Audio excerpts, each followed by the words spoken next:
कंस ने अनेक प्रयास कर लिए लेकिन ठाकुर जी को मथुरा नहीं बुला पाया। अनेक राक्षस भेजे लेकिन कोई भी ठाकुर जी को नहीं मार पाया। तब नारद जी ने जाकर के कंस को एक युक्ति बताई और कंस से कहा, महाराज कंस, तुम्हारे पास एक कोई तोड़ेगा नहीं और जो तोड़ेगा वो तुमको छोड़ेगा नहीं, इसलिए इस धनुष को ले जाओ। हम अमर तो नहीं बना सकते लेकिन हां, तुम्हारे प्राण धनुष में हैं। जिसने धनुष तोड़ा वही मारेगा। नारद जी ने कहा तुम धनुर्यज्ञ करो, और धनुर्यज्ञ में पुरस्कार देने के लिए, पुरस्कृत करने के लिए कृष्ण बलराम को बुलाओ। हर जगह मारपीट से काम नहीं होता, कुछ प्रेम से करो। किसी को भेजो और जाके वहां ब्रजवासियों में ऐसी खबर फैलवा दो कि कंस पुरस्कार देने के लिए कन्हैया को बुला रहे हैं। क्यों मार दिया, ब्रजमंडल की कितनी रक्षा की। इससे दो बातें होंगी, कृष्ण आ भी जाएंगे और दूसरा ब्रजवासियों के मन में यह भी भावना आ जाएगी कि कंस राक्षस नहीं है। ब्रजवासियों को ऐसा लगता है राक्षस तुमने भेजे हैं। कंस बोला जो आज्ञा। और कंस ने एक मेला का कार्यक्रम रखा और उस मेला में धनुर्यज्ञ किया और अक्रूर जी महाराज को भेजा, जाओ ठाकुर जी को लेकर के मथुरा आओ। अक्रूर जी का प्रसंग भी बहुत सुंदर है पर बहुत विस्तृत है। अक्रूर जी महाराज रास्ते भर सोचते जा रहे हैं, कहीं पूतना, अघासुर, बकासुर, धेनुकासुर जैसे राक्षसों की तरह ठाकुर जी मथुरा से आया हुआ एक राक्षस जान के मुझे भी तो मार तो नहीं देंगे। मैं सब बालक और तू वो कहीं ना जान दे। और ठाकुर जी ऐसे मैया को पीछे करने लगे, उतरने लगे गोद से। मैया के लाला ऐसे ना करो, करें तू आज, मैं तो यूं कह रही हूं मैं कैसे रहूंगी तेरे बिना। मैया ऐसी कोई बात ना है, 2 दिना की तो बात है, मैया जान दे मुझे। मन से तो ठाकुर जी ये कह रहे हैं मैं कैसे जाऊं। बंधु ऐसी कथा आती है कि जब ठाकुर जी लीला कर रहे थे ना तो नारद जी आए और नारद जी आकर के ठाकुर जी से बोले, ठाकुर जी ये क्या कर रहे हो आप। भगवान बोले क्यों, गोपियों के संग रास कर रहे हो, ब्रजवासियों के घर की मटकी चुरा चुरा के खा रहे हो, ग्वाल बालों के गले में गलवैयां डाल के डोल रहे हो। आप इसके लिए आए हो पृथ्वी पर, आप धर्म स्थापित करने आए हैं पृथ्वी पर। आपको कंस को मारना है, पृथ्वी का भार हल्का करना है, और आप तो आसक्तियों की भांति इन ब्रजवासियों में घुल मिल गए हो। कब मारेंगे आप कंस को, कब तक लीला चलेगी आपकी। ठाकुर जी के नेत्रों से आंसू आ गए। बोले नारद तेने मुंह काय को याद दिला दे कि मुंह जानो है। अरे मैं तो भूल ही गयो कि मुंह ब्रजवासी से दूर जानो पड़ेगो। ठाकुर जी नारद जी को अपने पास बुलाते हैं और गले से लगा कहते नारद मेरा एक काम कर दे। नारद बोले क्या। बोले पहले वचन दे तू करेगो। नारद जी बोले नहीं वचन नहीं दूंगा, आप कुछ भी मांग सकते हो, बताइए क्या चाहिए। ठाकुर जी बोले नारद कोई ऐसी योजना बन सके कि कोई दूसरो भगवान आ जाए, वो ब्रह्मांड को संभाल ले, वो तीनों लोकन को संभाल ले, वो वैकुंठ को संभाल ले, वो देवतान को संभाल ले, वो पृथ्वी को भार हल्को कर दे, वो राक्षसन को मार दे और मैं सदा के लिए वृंदावन में ही बस जाऊं। ऐसा हो सके।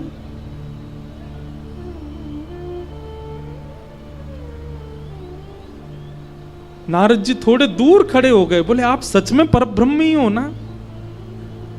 पहले इंद्र को मान हुआ, पहले फिर ब्रह्मा की बुद्धि घूम गई। मुझे लगता आज मुझे भी ऐसा लग रहा है कि आप भगवान नहीं हो। निर्गुण निराकार निरीह सबको मुक्त करने वाला आज आसक्ति में क्यों दिख रहा है मुझे।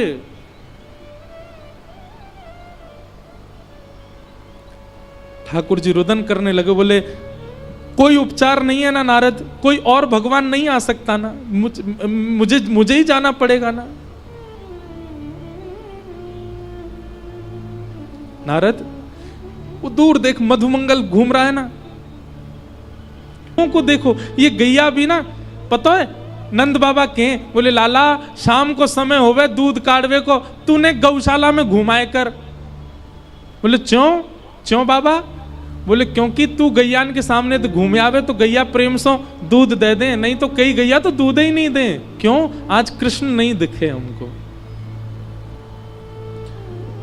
संसार के लोग संसार के लिए जीते हैं, पर ब्रजवासी मेरे लिए जीते हैं। नारद मैं कैसे जाऊं इनको छोड़ करके?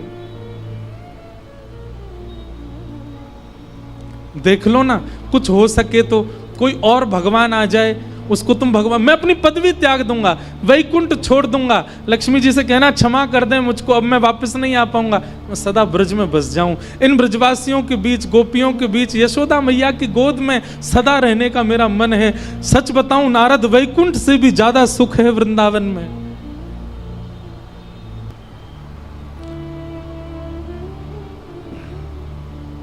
नारद जी के मन में कंपन तो हो रहा है, भाव तो उमड़ रहा है, पर नारद जी दबा रहे हैं। नारद जी चरणों में गिर गए, बोले नाथ नूतन प्रलय हो जाएगा, ब्रह्मांड नष्ट हो जाएगा, 33 कोटि देवी देवताओं के ऊपर आप नहीं रहोगे तो लड़ झगड़ करके आपस में सब मर जाएंगे। मेरी प्रार्थना स्वीकार करो, आपको मथुरा जाना पड़ेगा, ब्रज तो छोड़ना पड़ेगा। सूर्य नारायण से प्रार्थना कर रहे हैं, हे सूर्य नारायण, हमने नित्य आपसे कुछ नहीं मांगा, आज मांग रहे हैं, क्या आप उदित मत हो, आज आप अस्त ही रहो, अंधेरा ही रहने दो, क्योंकि भोर हो कन्हैया चले जाएंगे। आज सूर्य उदय में कोई पक्षी चहक नहीं रहा है, गैया चारा नहीं खा रही हैं, सब अपलक नेत्रों से देख रहे हैं कन्हैया हमको छोड़ के जा रहे हैं। ठाकुर जी जैसे ही बाहर आए, ब्रजवासियों की स्थिति अवर्णनीय है, नहीं रोक पाए अपने रुदन को, चीखें मार मार के रोने लगे ठाकुर जी को। ठाकुर जी बोले अरे तुम पागल है गए हो सबरे, अरे मैं परसों आ जाऊंगा, 2 दिना के काजे जा रहा हूं, इतनों काई को रो रहे हो? लाला तेरे बगैर कैसे जिएंगे हम, तो देखे बगैर वृंदावन में कोई ना रहे। वो हमारो आज 11 वर्ष 56 दिन के हो गए ठाकुर जी, 11 वर्ष 56 दिन में एक दिन ऐसा नाय निकलो लाला जो तो को नाय देखो हो। कैसे रहेंगे हम 2 दिन?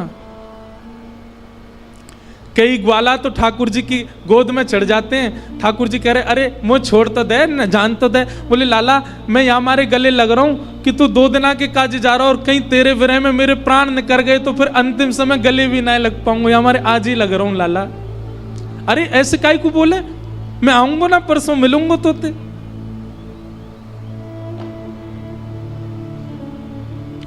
ठाकुर जी किशोरी जी के पास गए और हाथ जोड़ करके बोले श्यामाजू आप तो सब जानती हैं, लीला के विस्तार के लिए मेरा जाना कितना आवश्यक है, आप आज्ञा दे दीजिए, एक बार आप आशीष दे दीजिए, मैं निकल जाऊं फिर। किशोरी जी ठाकुर जी के चरणों की ओर देख रही हैं, ठाकुर जी किशोरी जी के नेत्र नहीं मिला पा रहे दोनों। किशोरी जी ने कहा ठाकुर जी आपने मुझे दुविधा में डाल दिया, मैं क्या उत्तर दूं आपको, आप चले जाओ। क्या प्रेमी अपने प्रियतम से कभी कहता है कि चले जाओ? कभी नहीं कहता। और यदि मैं आपको ना खुद को, यशोदा मैया तो मानो जैसे कोई जीवित लाश हो करने लगा, ब्रजवासियों की रुदन तीव्र हुआ, कोई कहने लगा कन्हैया मत जा भैया, कन्हैया तेरे पर कैसी ग्रीवा, कैसे हार, कैसी ग्रीवा, कैसे हाथ, एक एक रों का स्पर्श यशोदा मैया अपने हाथों से कर रही हैं। और सर्वांगीण अंग को छूते हुए यशोदा मैया ने जैसे ही यशोदा मैया ने जैसे ही लाला के चरण पकड़े, ठाकुर जी टूट, मैया कहां कर रही है? लाला तेरे स्पर्श को अपने हृदय में धारण कर रही हूं। क्यों?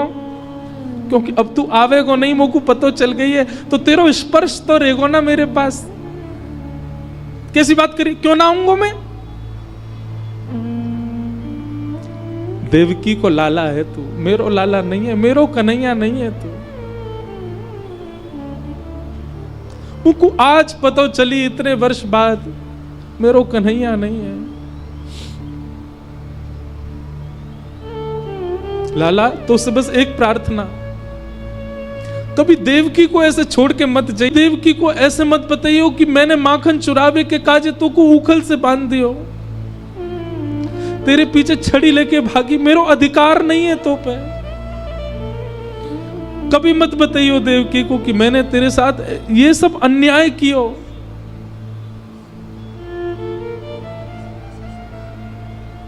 बस एक बात मान ले लाला, चादना मेरे अंतिम श्वास निकल रही हो, जीवन में कभी मत आइयो लौट के, पर जब मेरे अंतिम श्वास निकल रही हो वास समय मेरे सामने आ जाइयो बस। तो को देखते भाई अपने प्राण त्याग दूंगी ना।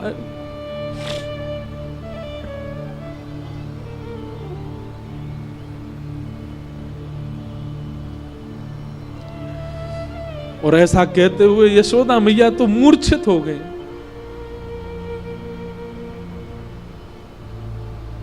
सब ब्रजवासियों को से कहा, ठाकुर जी ने संभालो मां को,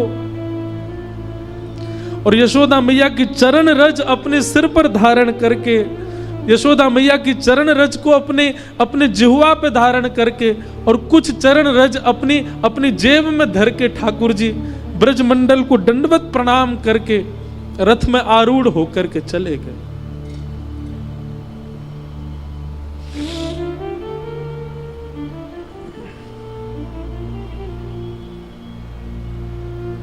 हमारे ब्रज में बंधुओं आज भी कई ऐसे रसिक हैं, वो ये कथा नहीं सुनते, वे हाथ जोड़ के मना करते हैं कि नहीं, आप रास के आगे कथा मत सुनाओ, कन्हैया ब्रज छोड़ के गए, ये हम नहीं सुन सकते।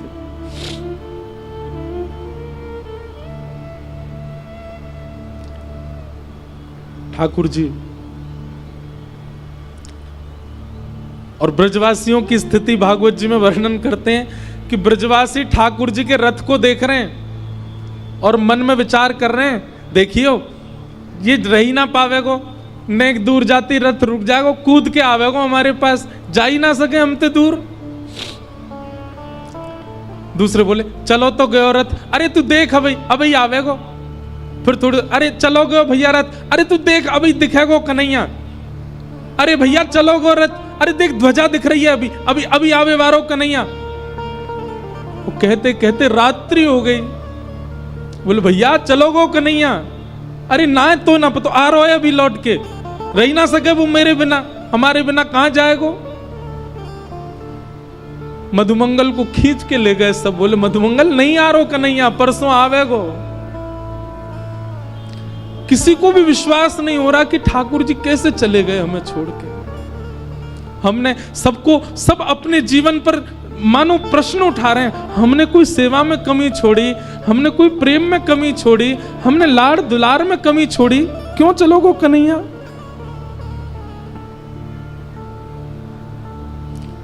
कान्हा तेरी जोहत रह गई बात, जोहत रह गई बात। झूठी प्रीत करी मनमोहन, या कपटी के साथ। झूठी प्रीत करी मनमोहन, या कपटी के साथ, या कपटी के साथ। जोहत रह गई बात। कान्हा तेरी जोहत रह गई बात, जोहत रह गई बात। मीरा के प्रभु गिरधर नागर, मीरा के प्रभु गिरधर नाथ, दे गयो ब्रज को चाट, दे गयो ब्रज को चाट, जो हत रह गई बात, जो हत रह गई।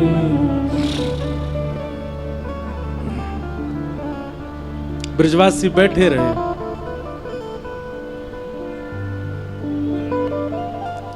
ठाकुर जी मथुरा गए और मथुरा जाकर के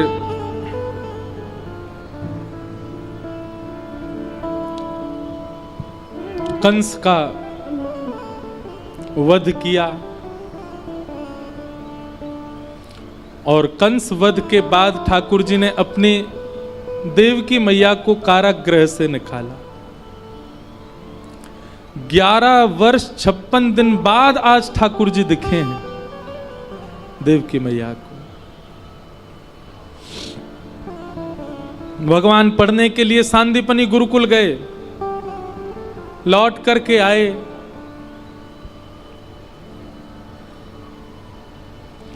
ठाकुर जी, अब ठाकुर जी का नाम कन्हैया नहीं है, अब ठाकुर जी का नाम कन्हुआ नहीं है, अब ठाकुर जी का नाम गोपाल नहीं है, गोविंद नहीं है। अब ठाकुर जी का नाम क्या है? राजाधिराज मथुराधिपति देवकी नंदन वसुदेव नंदन श्री कृष्ण चंद्र महाराज। और जब कोई इस नाम का उच्चारण करता है ठाकुर जी अपने कान बंद कर लेते हैं। ठाकुर जी को मानो ऐसा लगता है कि कोई कील ठोक रहा है मेरे कानों में। अपने कक्ष में चले जाते हैं, भीतर से बंद कर लेते हैं और खिड़की पर खड़े होकर के ब्रज को ही देखते रहते हैं। ठाकुर जी कन्हुआ, कन्हैया, लाला, गोपाल, गोविंद, माधव, सब नाम याद आते हैं, कोई नहीं बोलता।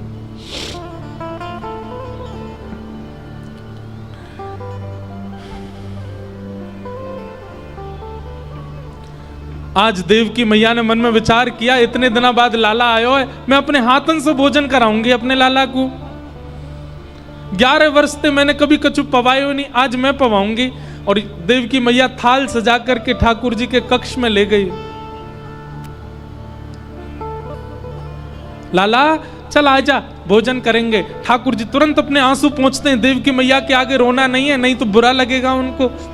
मैया के पास गए। ठाकुर जी, मैया एक बात को बुरा तो नहीं मानेगी? मैया बोली, हाँ लाला बोल। मैया मुकु ऐसे नीचे बैठ के पावे को अभ्यास नहीं है। देवकी मैया बोली, अच्छा कैसे पावे को? मैया आऊं तो मुकु गोद में बैठा ले। देवकी मैया बोला, हाँ लाला आजा मेरी गोद में। ठाकुर जी गोद में बैठ गए। मैया अब पवाए दे। देवकी मैया भी भावुक हो रही है कि यशोदा ने कितना लाड किया है कन्हैया को, कितना प्यार किया है, नीचे नहीं बैठने दिया कभी, गोद में बैठाती हैं। देवकी मैया ने थाल पे से जैसे एक वस्त्र हटाया। देवकी मैया माखन सजा के लाई थी कि लाला प्रसन्न हो जाएगा माखन देख के। वहां पे मिश्री पड़ी है खांड की। ठाकुर जी ने जैसे ही थाली देखी और थाली में माखन देखा, ठाकुर जी तो रोने लगे, मैया से लिपट गए। मैया बोली, अरे लाला कहाँ गए हो, काय को रो रहे हो, मेरो कन्हैया काय को रो रहे हो? और ठाकुर जी के मुख से निकलो, मैया यशोदा मैया यशोदा मैया। यशोदा का नाम सुनते ही देवकी मैया ठंडी पड़ गई पूरी। ठाकुर जी को उठा करके बिस्तर पर लिटा दिया। बोले, लाला ऐसे रोयो ना करें, रुक मैं जा रही हूं, मैं पिताजी को भेजूं, वो संभालेंगे। ठाकुर जी जोर जोर से रो रहे हैं। मुझको याद आ रही है, मुझको मेरी मैया के पास जानो है, मुझको मेरे बाबा के पास जानो है।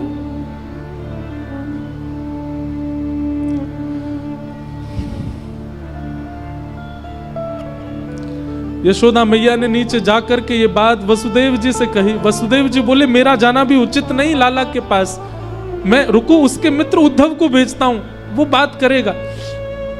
उद्धव तुम जाओ, समझाओ कन्हैया को, तुम्हारी उम्र का है, तुम बताओगे माने, ऐसे रोना चाहिए उसको, बताओ ऐसे रोता है। उद्धव जी गए, ठाकुर जी रुदन कर रहे हैं, मुंह मेरी मैया के पास जानो है। उद्धव जी ने जाकर के ठाकुर जी को प्रणाम किया और ठाकुर जी जाके बोले, पर ब्रह्म त्रिलोकीनाथ जगन्नाथ द्वारिकाधीश मथुराधीश, ब्रह्मा भी जिनके आगर नेति नेति कहकर के पुकारता है, वेद जिसकी अर्चना करते हैं, वो परब्रह्म आज मोह की अवस्था में दिख रहा है मुझको।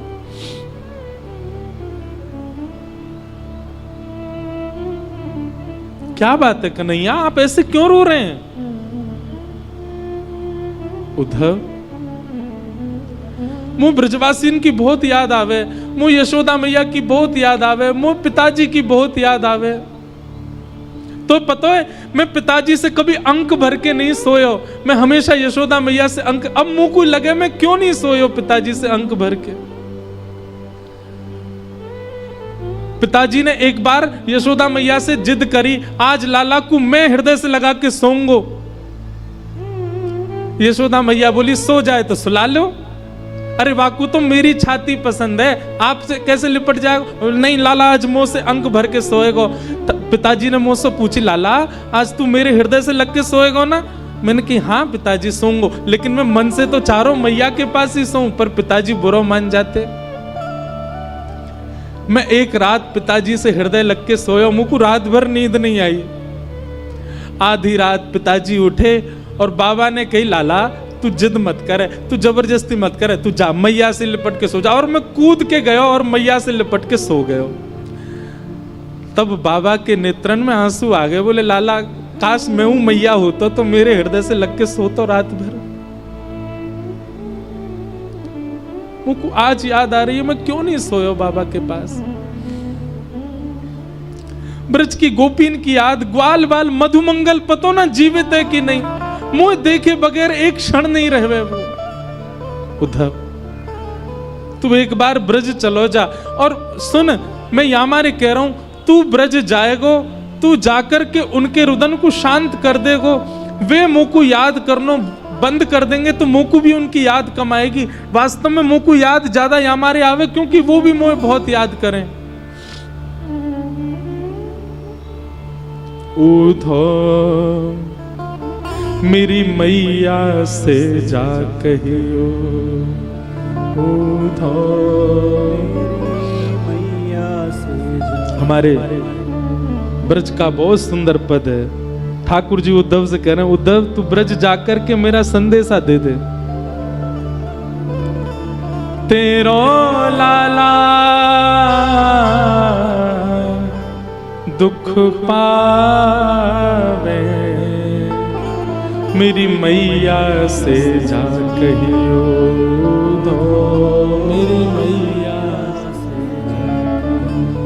उद्धव मैया को जाके तू मेरो संदेशा देगो? बोले कहा यहां मथुरा में सब मुंह को नहवाए दे। उद्धव बोले मतलब? उद्धव यशोदा मैया मुंह को नहवावे नहीं, गरम गरम जल लेके आती और मेरे मोहन एक पहुंच के अपनी पल्लूते पहुंच देती। यहां पे कोई ना करे ऐसो। कोई ना धोवे मुख ताते जल, तातो मतलब ब्रज भाषा में गरम को बोलते हैं ताता। कोई न मुख धोवे ताते जल, अचरा पहुंच सवारे मैया। कोई न मुख धोवे ताते जल, अचरा पहुंच सवारे। माखन रोटी नाम न जाने, माखन रोटी नाम न जाने। और कनुआ कहे मोए कोई न बुलावे, मेरी मैया से जा कहियो दो, मैया से जा तेरो लाला दुख दुख पावे, मेरी मैया से जाके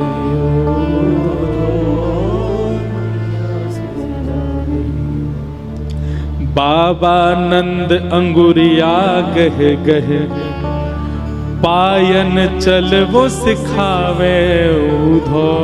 बाबा नंद अंगुरिया गह, पायन चलन सिखावे। बाबा नंद अंगुरिया गह गह, पायन चल वो सिखावे उधो। बाबा नंद अंगुरिया गह गह, पायन चलन सिखावे। एक लीला सुनाऊं। नंद बाबा अपनो प्रेम, पिता अपना प्रेम प्रकट नहीं कर पाता पुत्र से। नंद बाबा देखते हमेशा यशोदा तेल चुपको रहे, तो नंद बाबा ने एक योजना बनाई। कहा नंद बाबा को अगले दिन सवेरे जो पोशाक पहननी है वो पोशाक की चद्दर बना के लाला को उड़ा दें। रात भर लाला वही में दुल्लर तिल्लर होवे, वही में सोवे, वही में खो जाए, वही में भीतर घुस जाए। और जब ठाकुर जी सुबह उठ जाते हैं, ठाकुर जी के लंबे लंबे हाथ लटक रहे हैं, बाबा के कुर्ता पहन के डोल रहे हैं। और जब ठाकुर जी वहां से पूरे अपनी सुगंधी से वह कुर्ता को अंकित कर दें, तब नंद बाबा पहन के पूरे दिन घूमे और बार बार अपनी बाह सूंघ सूंघ के, अपने वस्त्र सूंघ सूंघ के लाला को याद करें, मेरो लाला यही में सोवे, मेरो लाला मेरे वस्त्र पहन के सोवे। ठाकुर जी कह रहे हैं उद्धव, बाबा कहां पहनते होंगे, मेरी सुगंधी ना आती होगी, कितने परेशान होते होंगे। बाबा नंद अंगुरिया गह गह, आंगन चल वो सिखावे उधो। नंद अंगुरिया गह, पायन चलन सिखावे। मुझे चल वो सिखावे। और पता है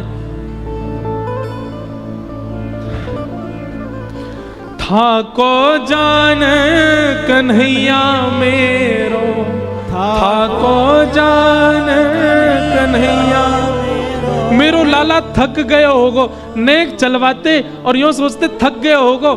था को जान कन्हैया मेरो, था को जान कन्हैया मेरो। गोद उठा हृदय सो लगावे, मेरी मैया से जाकर उधो। तेरो कान्हा दुख पावे, मेरी मैया से जाकर।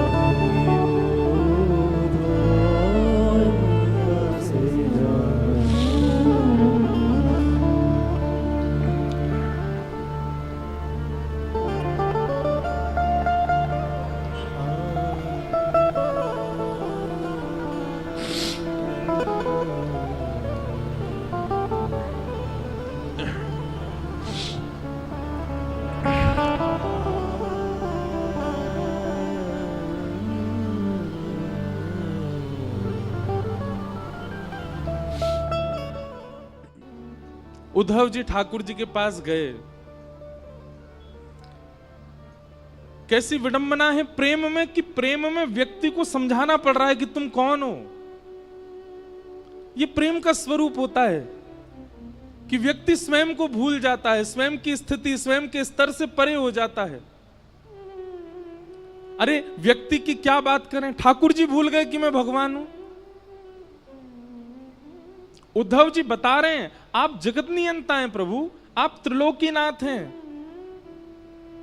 आपको देख करके सब जनों के हृदय से मोह नष्ट हो जाता है, आप मोह में पड़ गए। आप आसक्ति में कैसे पड़ सकते हो। भगवान कहते हैं उद्धव तुझे कभी प्रेम हुआ। उद्धव बोले नहीं, आज तक ऐसा सौभाग्य नहीं मिला। बंधुओं उद्धव जी को आप सामान्य मत समझना, उद्धव जी सामान्य नहीं है। श्रीमद् भागवत जी में उद्धव जी के बारे में लिखा है वृष्णीनां प्रवरो मंत्री कृष्णस्य दयितसखा शिष्यो बृहस्पतिर्साक्षात् उद्धवो बुद्धिसत्तम। उद्धवो बुद्धिसत्तम। वृष्णि नाम प्रवरो मंत्री। बहुत ध्यान से सुनिएगा सब लोग, बिल्कुल जो आवे जावे वाले हैं उनको जहां मिले वहीं बैठा दे करो।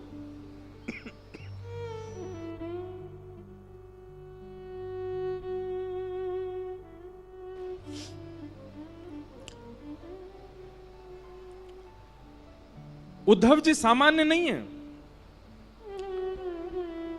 तीनों ब्रह्मांड में सबसे ज्यादा बुद्धिमान व्यक्ति हैं बृहस्पति, और बृहस्पति का सबसे प्रिय शिष्य है उद्धव। और जहां पर भगवान अपनी विभूतियों का वर्णन करते हैं कि इनमें ये मैं हूं, इनमें ये मैं हूं, इनमें इनको मेरा ही स्वरूप मानना, ऐसे भगवान ने कहा यदुवंशियों में उद्धव ये मैं ही हूं। उद्धव में और मुझ में किंचित भेद मत मानिएगा, हम दोनों समान हैं। बताओ भगवान श्री कृष्ण के कितने सखा हैं पूरी कृष्ण लीला में? 3। कौन कौन? अर्जुन, उद्धव और श्री सुदामा जी। ब्रजवासियों को आप सखा मत मानो, वो तो प्राण है ठाकुर जी के। कई लोगों ने मुझसे कहा, बोले आप कहते हैं 3 सखा ठाकुर जी के, मधुमंगल श्रीदामा ये कौन? मैंने कहा ये तो प्राण है ठाकुर जी के। भगवान कहते हैं व्रजवासी वल्लभ सदा मेरे जीवन प्राण, इनको नाही बिसारी हो मुहे नंद बाबा की याद। ठाकुर जी कहते हैं मैं नंद बाबा की सौगंध खा के कहता हूं ब्रजवासियों को कभी नहीं भूल सकता, ये तो मेरे प्राण हैं। सखा भगवान के 3 हैं। कौन कौन? उद्धव, अर्जुन और सुदामा जी। उद्धव जी ठाकुर जी के पास गए और ठाकुर जी के पास जाकर के उद्धव जी समझा रहे हैं ठाकुर जी को, हे ठाकुर जी आप अपने रूप को पहचानिए, आप सामान्य नहीं हैं।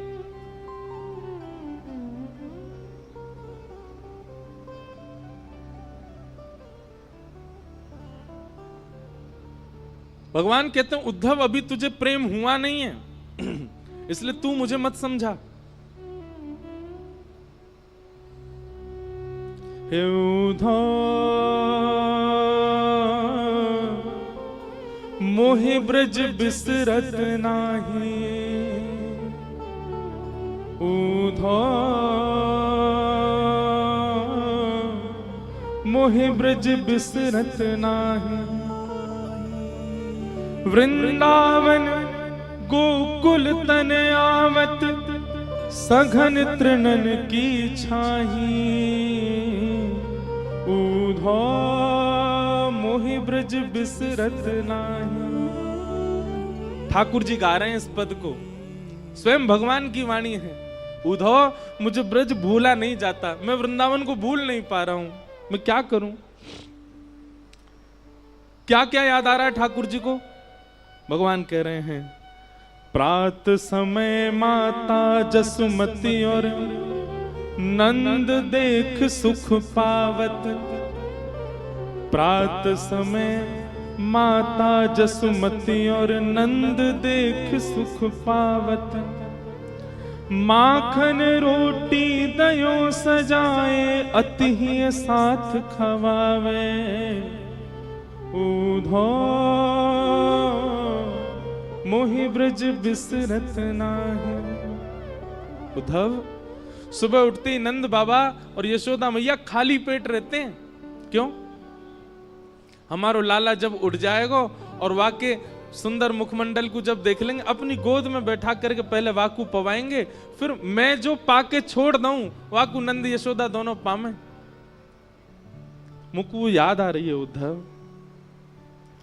गोपी ग्वाल बाल संग खेलत सब दिन हसत से रात, सूरदास धन धन ब्रजवासी जिन सो हसत ब्रजनाथ, ऊधो मोहि ब्रज बिसरत नाहि, ऊधो मोहि ब्रज बिसरत नाहि।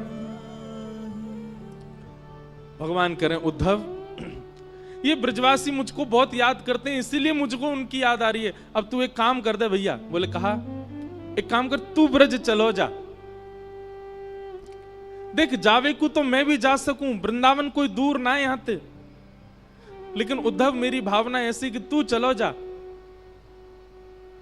मैं यदि गयो तो वापस नहीं आ पाऊंगा, और मैं यदि जाकर के वापस आन लगो तो मेरे सामने समस्त ब्रजवासी अपने प्राण त्याग देंगे। या हमारे उद्धव मेरो जानो उचित नहीं रहेगो, तू ब्रज चलो जा। उद्धव बोले मैं जाके क्या करूंगा? बोले कछु ना, बस एक बार देखिए ये नंदरानी कैसी हैं, मेरी मैया कैसी हैं, मेरे पिताजी कैसे हैं, सब गोपी कैसी हैं, श्री किशोरी जी कैसी हैं, मेरे सखा मधुमंगल श्रीदामा सब कैसे हैं, एक बार उनकी सुध लेके आ जा। भगवान ने तो कहा था कि तुम सुध लेकर के आओ, पर उद्धव अपनी तरफ से बोला मैं अब जा ही रहा हूं तो एक प्रवचन और सुना करके आऊंगा। ये अज्ञानवश ब्रजवासी आपको अपना मान बैठे हैं। इन ब्रजवासियों को लगता है कि आप इनके लाला हो, आप इनके सखा हो, आप इनके मित्र हो, इसलिए आपको याद करके रोते हैं। मैं उनको बता करके आऊंगा कि आप सामान्य नहीं हो। खम वायु अग्निम सलिलम महिम च ज्योतिम से सत्वानि हृदो द्रुमादिन सरित समुद्राम हरे शरीरम यत्किंच भूतम प्रणमेत अनन्यम। आप साक्षात ब्रह्मांड नायक श्री कृष्ण हैं, आप साक्षात परमात्मा हैं। आप किसी के पुत्र नहीं हैं, आप किसी के सखा नहीं हैं, आप किसी के मित्र नहीं हो सकते, आप भगवान हैं। मैं ब्रजवासियों को बता करके आऊंगा नाथ। भगवान कुछ नहीं बोले, चुप रहे। उद्धव ठीक है, ठाकुर जी की बात सुनो। ठाकुर जी कह रहे हैं उद्धव ठीक है, तू चलो जा, और तेरो मन करे तो प्रवचन कर दियो, लेकिन सुन मेरी एक बात। बोले कहा, ज्यादा कठिन शब्द मत बोलियो, ब्रजवासी बड़े सीधे हैं, समझना है पामेंगे। तू ज्यादा वेद वेदांत की बात करेगो, ज्यादा लच्छेदार वाणी बोलेगो, ज्यादा संस्कृत बोलेगो, भोले भाले बेचारे समझना है पामेंगे। तू सीधी सीधी बात करके आइयो। उद्धव को अपने ज्ञान का अहंकार। ठाकुर जी से बोला आप मत समझाओ मुझे, मैं देख लूंगा, मुझे सब पता है, मुझे किसको कैसे बात कर। बोले उद्धव तू इंसानों को जानता है, तू प्रेमियों को नहीं जानता। अभी ब्रजवासी प्रेमी है, वो इंसान नहीं है। बंधुओं हम आपसे एक प्रार्थना करके एक बात कहें, आज भी ब्रजवासी चाहे जैसे हो, पर वो इंसान जैसे है ही नहीं, वो तो कोई अलग ही प्रेमी है। वो ब्रजवासी आपको गारी दे दे, ब्रजवासी अल्लड़ पने ते चले, ब्रजवासी कछु करे, वहां में आप गुण ही देखो। हमारे ठाकुर जी ने दुर्गुण नहीं देखे तो हम कौन होते हैं उनमें अवगुण देखने वाले। जैसे जैसे पहली बार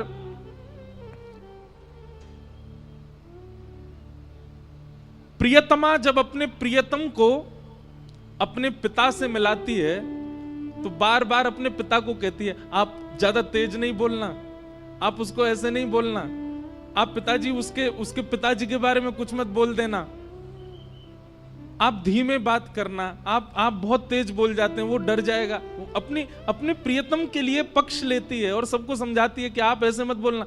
ब्याह के बाद भी जब पहली बार दामाद घर आता है तो बहन जो है वो पूरे घर को बोलती है ये बात उनसे मत कहना, ऐसे मत कहना, थोड़ा धीरे बोलना, थोड़ा ऐसे करना। क्यों? उनको बुरा ना लगे, क्योंकि प्रेम है ना। ऐसे मानो उद्धव को बार बार घूम घूम के ठाकुर जी समझा रहे, उद्धव ग्वालांते ऐसे बात मत करियो, मैया तो यूं मत कहियो, और तू बहुत कठिन बोला, ऐसे कठिन मत बोलियो। उद्धव जी रथ में बैठने लगे। ठाकुर जी उद्धव को इतना सिहा करके देख रहे हैं कि कितना भाग्यशाली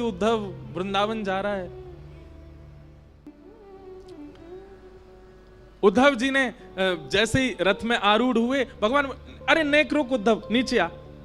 उद्धव बोले अब क्या बात हो गई ठाकुर जी? बोले नीचे तो आ। उद्धव जी नीचे आए तो ठाकुर जी ने अपने गले से काली कमली उतार करके उद्धव को पहना दी और अपने मुकुट में से मोर पिच्छ निकाल करके उद्धव को पहना दिया और अपने अंक में भर लिया। बोले अब जाओ। उद्धव जी बोले इसकी क्या आवश्यकता, आप मुझे ये क्यों पहना रहे हो? ठाकुर जी बोले बिना या के जाएगो तो ब्रजवासी तोते बात ना करेंगे, या को पहन के जाएगो तो ब्रजवासी इनको लगेगो कि हमारो सखा आयो है। अब जाओ। उद्धव जी महाराज रथ में बैठ करके जा रहे हैं, अपने ज्ञान का अभिमान भर करके जा रहे हैं प्रेम की नगरी में।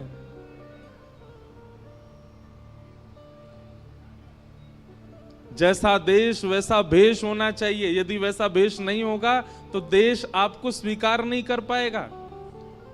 वृंदावन के लिए ज्ञान की आवश्यकता नहीं है, वृंदावन के लिए बहुत यश की आवश्यकता नहीं है, वृंदावन के लिए बहुत संपत्ति होना आवश्यक नहीं है। कुछ नहीं हो चलेगा, पर प्रेम होना बहुत आवश्यक है चित्त में, नहीं तो वृंदावन स्वीकार नहीं करेगा। आप वृंदावन लाख बार हुआ हो, वृंदावन स्वीकार करेगा तो वृंदावन अलग ही दिखने लगेगा आपको। आपको छोटी गलियां नहीं दिखेंगी, आपको भीड़ नहीं दिखेगी, आपको बंदर घूमते कूदते नहीं दिखेंगे, आपको कुछ अलग ही दिखेगा। अगर वृंदावन स्वीकार कर लेगा तो दृष्टि बदल जाएगी। पर वृंदावन स्वीकार के लिए प्रेमी बन करके जाओ। उद्धव जी महाराज वृंदावन जा रहे हैं। अब वृंदावन की स्थिति सुनो। अभी ठाकुर जी को ब्रज से गए हुए लगभग 4 वर्ष हो गए, 4-5 वर्ष ठाकुर जी को जाए हुए हो गए। और वृंदावन की स्थिति क्या है? आज भी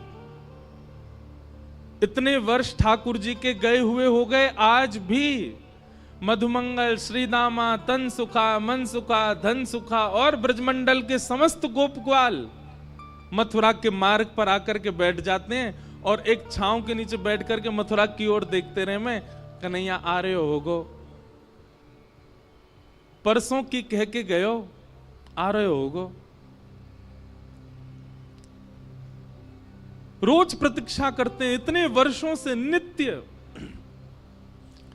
और शाम तक प्रतीक्षा करते करते जैसे ही रात हो जाती है तो रोते रोते जाते हैं और नंद भवन के बाहर जाकर के कहते हैं, अरे यशोदा, ओ मैया सुन, तेरो लाला आजो नहीं आयो। परसों की कह के गए हो ना मैया, यही सोच के सो जाइयो कि आज नहीं आवेगो, परसों आवेगो। कल भी मैया यही सोच के सो जाइयो कि परसों आवेगो, परसों भी यही सोच के सो जाइयो कि परसों आवेगो। ऐसो दिन बता के गयो है कन्हैया, परसों बरसों बीत गई लेकिन परसों नहीं आ रही है, आयो नहीं। और रोते बिलखते सब ग्वाल बाल अपने अपने घरों में जाकर के सो जाते हैं।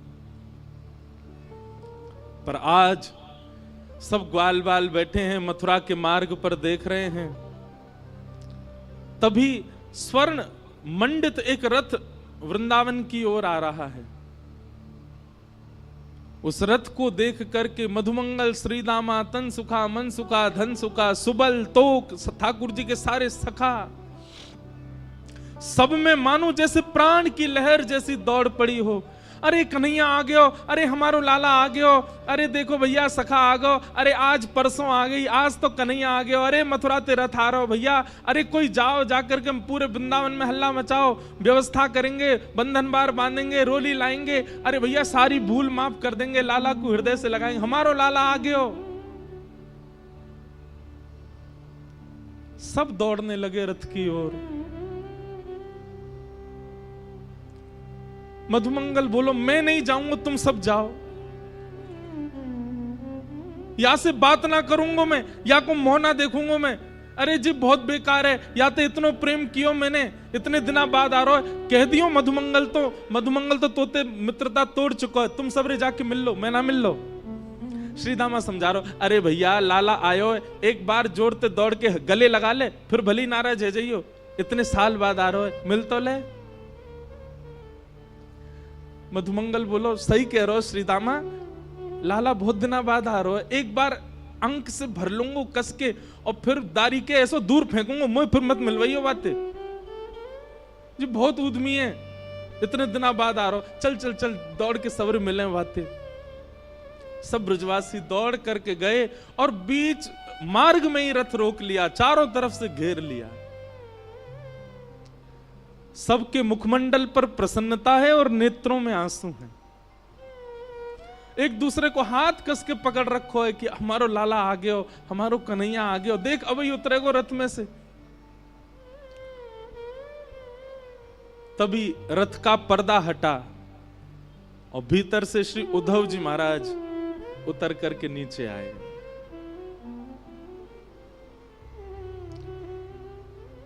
सखाओं ने उद्धव को देखा ही नहीं, वो सब अभी भी पीछे ही देख रहे हैं। जे तो कोई सेनापति है, लाला आए होगो, अरे भैया राजा बन गो मथुरा को, अब वाको नाम बहुत बड़ो है गो, मथुराधिपति वसुदेव नंदन देवकी नंदन, मुंह पे तो बोले ना है, जन कहा नाम है गो वाको। उद्धव जी महाराज बोले जय श्री कृष्ण, सब ग्वाल बाल बोले भैया जय श्री कृष्ण, तू हट जा, परे को हट जा, लाला आ रहो, हमारो लाला उतरेगो रथ में ते। उद्धव जी महाराज कह रहे हैं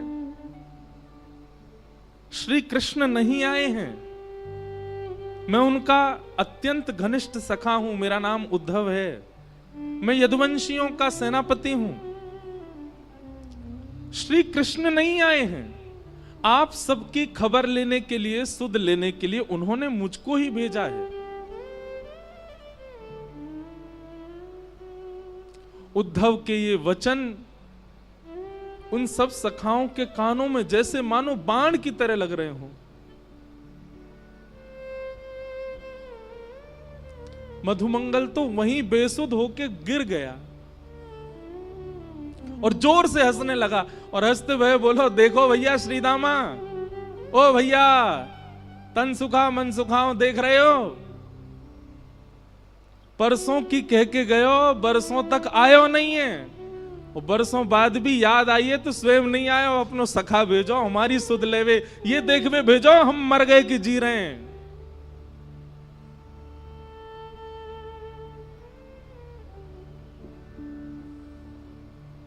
उद्धव जी बोले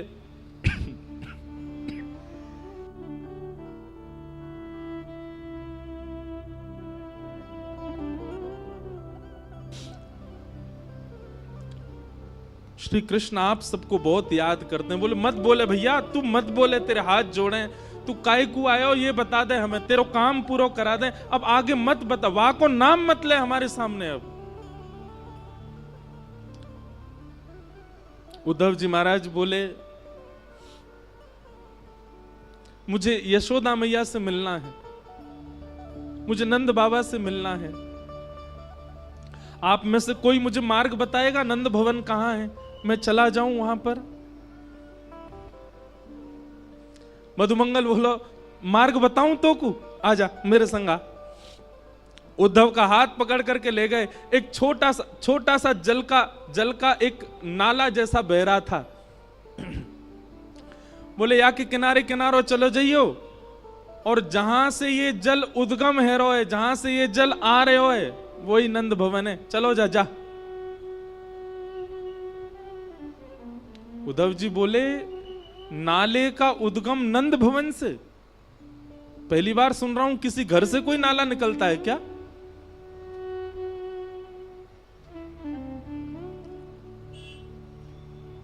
मधुमंगल श्रीदामा बोले ये नाले में कोई नाली को पानी नहीं है, कोई गंदो पानी नहीं है। तेरे सखा मथुराधिपति नए नए जो बने हैं श्री कृष्ण, उनके विरह में, उनकी याद में लाखों ब्रजवासी, लाखों ब्रजनारी नंद बाबा यशोदा नंद भवन को घेर करके बैठे रहते हैं, और प्रत्येक दिन पिछले 5 वर्षों से नीर बहा रहे हैं, उन्हीं के नेत्रों के अश्रु ही ये धार बन करके बह रहे हैं।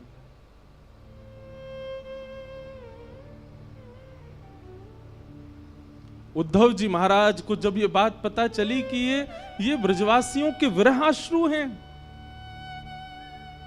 स्तब्ध हो गए। एक प्रकार से मानो जैसे खून ठंडा पड़ गया हो उद्धव जी का, बुद्धि शून्य हो गई हो। ये कैसे हो सकता है? इतना संभव कैसे हो सकता है?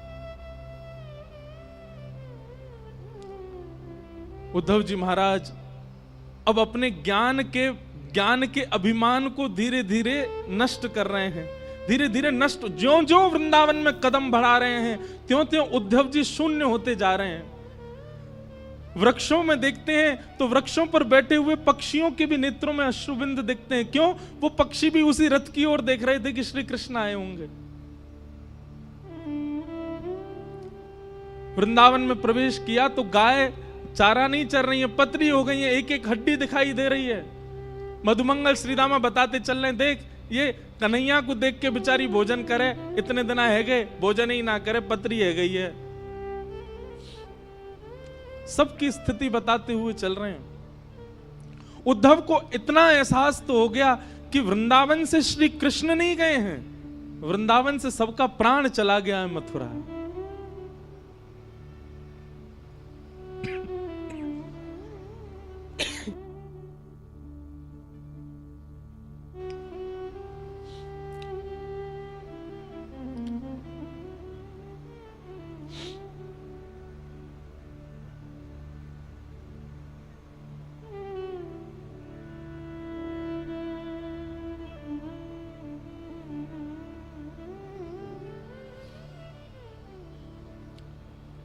मधुमंगल की वाणी में परमानंद दास जी ने एक पद गाया है,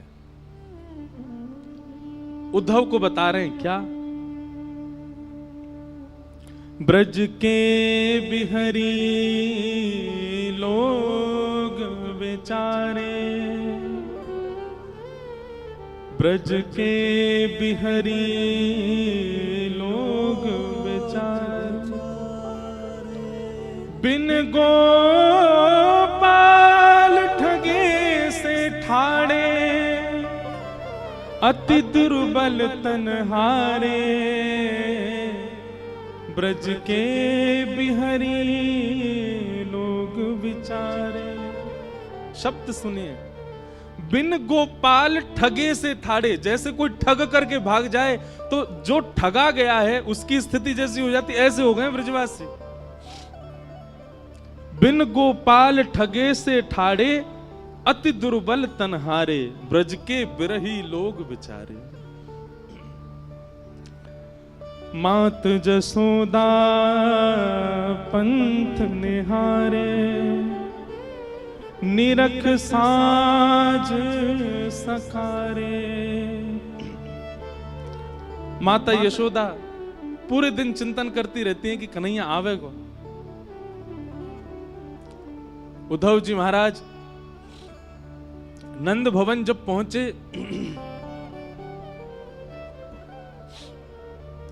तो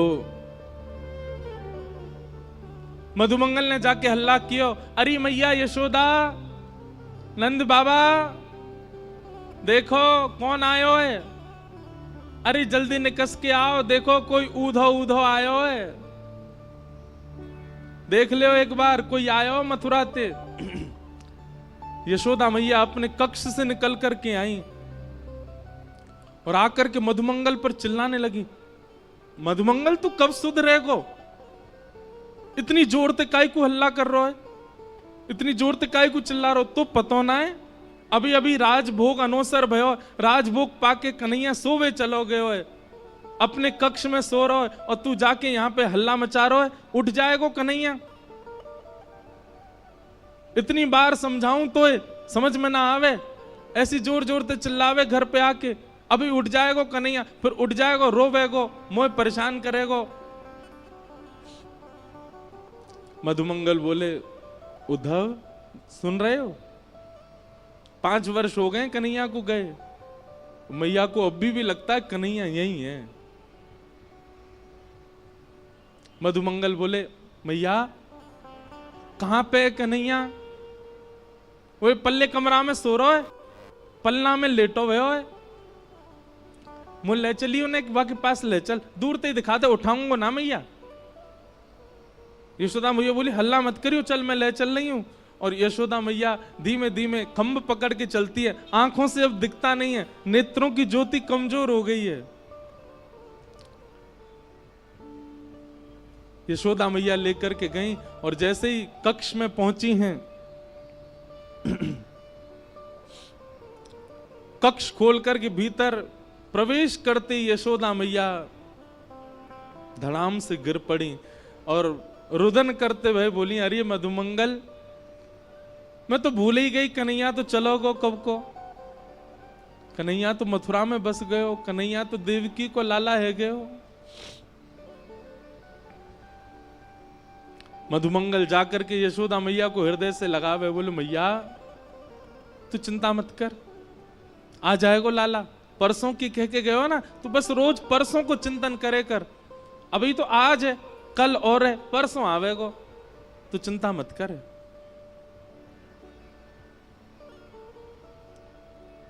मधुमंगल जी बोले, उद्धव और क्या देखना है बताओ। उद्धव जी महाराज स्तब्ध होकर के सब स्थिति देख रहे हैं। उद्धव जी मन में सोच रहे हैं, मैंने विरह देखा है, मैंने व्याकुलता देखी है, पर इतना विषम विरह मैंने नहीं देखा, इतना कठिन व्याकुलता मैंने नहीं देखी कहीं भी। इतने में नंद बाबा आ गए। नंद बाबा ते चलो ना जाए। नंद बाबा बड़ी मुश्किलन ते अब अपने पाम धरें, कहीं भी पैर रखें तो मानो जैसे कछु चुभे चरणन में।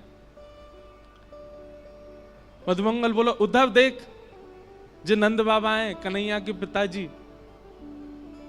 और इनकी चाल देख करके तू यूं मत सोचियो कि जे चलना है पारे पावन में कोई दिक्कत है, ऐसी बात ना है। तो बोले, जाद नाते कन्हैया ब्रज छोड़ के गयो, इनने पादुका नहीं पहनी चरणन में, बिना पादुका पहने गैया चरावे जामे, बिना पादुका पहने खेतन में जामे, बिना पादुका पहने गिरिराज जी चले जाएं, वही से इनके चरणन की सबरी बेरी फट गई हैं। संकल्प ले रखो है, जादना कन्हैया आवेगो वही दिना पादुका पहनूंगो।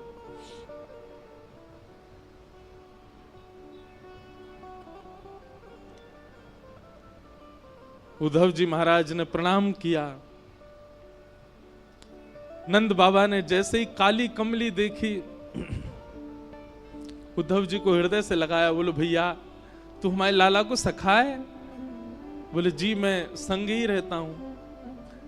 काली कमली बोले, मुंह को दे दे, मैंने क्या को या की सुगंधी ले लूं, बहुत दिन है गए, कन्हैया चलोगो तब से मेरे वस्त्रन में तो सुगंधी आनी बंद है गई है, वो पहन के रात में सोयो कर तो वही से सुगंधी आयो करती, तू दे दे ने। उद्धव ने अपनी काली कमली उतार के दी और नंद बाबा अपने हृदय से लगा करके और मधुमंगल से बोले, अरे मधुमंगल बहुत दिन आगे सोयो ना हूं भैया, ऐसा लग रहा हो कन्हैया गोद में आ गयो, अब मैं तो निद्रा कर रहा हूं, तू उद्धव को कछु पवाए दियो हैं। और नंद बाबा गहरी निद्रा में चले गए, काली कमली को अंक से लगा करके। उद्धव ये समस्त दृश्य देख करके शून्यता में जा रहे हैं।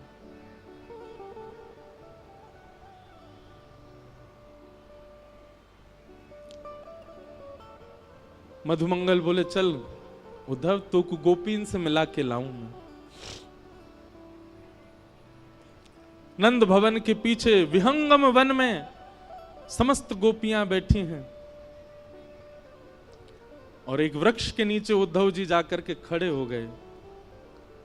गोपियां आपस में चर्चा कर रही हैं, चारों ओर लाखों गोपियां और मध्य में एक शिला के ऊपर तप्त कांचन गौरांगी श्री किशोरी जी बैठी हैं, हमारी लाडली जी बैठी हैं। उद्धव जी खड़े खड़े सबकी बात सुन रहे हैं। तभी एक गोपी कहती है, कल तो कन्हैया ने मेरे संग बहुत ही बुरा कियो। बाकी सब गोपियां बोली, कहा कियो? बोले, अरे मैं जमुना जल भर करके अपने घर के काजे जा रही और जिन नंद को छोरा माने ना है, जन कहां ते आयो और कहां ते कंकड़ लेकर के ऐसी मेरी मटकी में मारो, पूरी मटकी फूट गई, भीज गई मैं तो। और जैसे ही मैं भीजी, पीछे पीछे भाजी, मैंने की लाला तू ऐसो उधम काय को करे, तुम तो बोलो अरे गोपी तू बहुत दिनांते नहाई नहाए तो मैं ते दुर्गंध आवे तो मैंने तो आज नवाए दई। मैंने कि रुक जा दारी के तो जमुना जी में फेंकूंगी मैं। पीछे पीछे भाजी सब गोपियां कह रही हैं फिर कावे हो फिर कावे हो। बोले मैं जैसे ही पहुंची वाक के पीछे मेरे हाथ पकड़वे ही वारो। जैसे ही मैंने हाथ पकड़ो गोपी बोली कहां भय हो फिर। बोले नेत्र खुल गए स्वप्नों देख रही। मुंह तो स्वप्न में दिख रहे कन्हैया। और फिर बहुत बुरे भयो कि भैया कन्हैया तो चलोगे हो।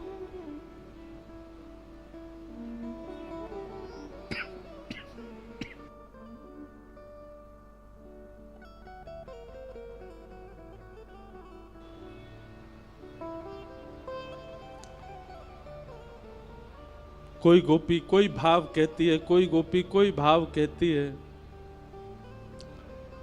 मध्य में बैठी हुई किशोरी जी सबके भाव सुन रही हैं, अपलक नेत्रों से केवल नीचे की ओर देख रही हैं, पलक भी नहीं झपक रही हैं। तभी एक गोपी ने जाकर के किशोरी जी के चरणन को स्पर्श किया। हे श्यामा जी, कछु भाव आप भी बताओ ना, आपको कृष्ण के अनुभव कैसे हो। मैं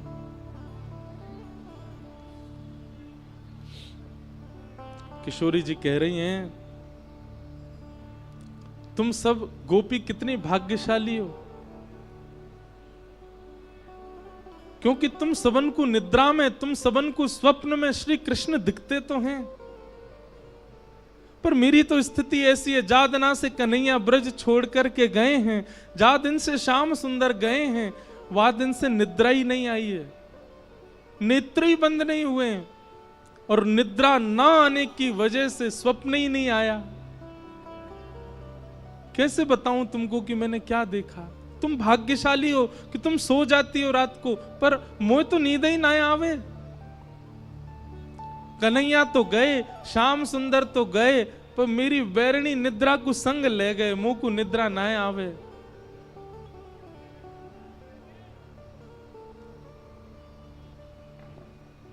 सब सखियां बैठ करके चर्चा कर रही हैं, रुदन कर रही हैं। और रुदन भी कैसा बंधुओं, स्वर नहीं है किसी के रुदन में, शब्द नहीं है किसी के रुदन में, केवल रुदन है। नेत्र मानो अश्रु से भरे ही रहते हैं, बिना अश्रुओं के नेत्र किसी ब्रजवासी के हैं ही नहीं। वो सामान्य चर्चा भी करते हैं, चलते फिरते भी अश्रु निकलते ही रहते हैं।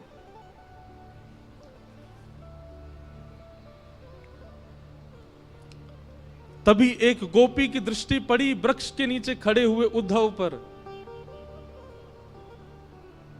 और उद्धव को देखा तो इतना ज्यादा गौर नहीं दिया, लेकिन उद्धव के सिर पर विराजमान मुकुट के ऊपर जब मोर पिच्छ को देखा,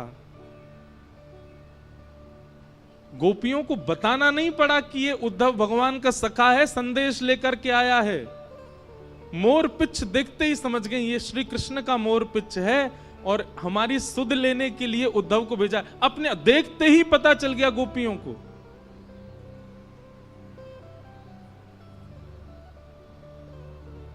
और तभी एक भौरा उड़ता हुआ वहां आया, और उस भौरे के वर्ण को देख करके, भौरे के स्वरूप को देख करके श्री किशोरी जी ने भागवत में केवल एक गीत गाया है, जिसका नाम है भ्रमर गीत। मधुपक तब बंधो मास्पृशांग्रिम सपत्न्या, कुछ विलुलित माला कुंकुमश्मश्रुभिर्न,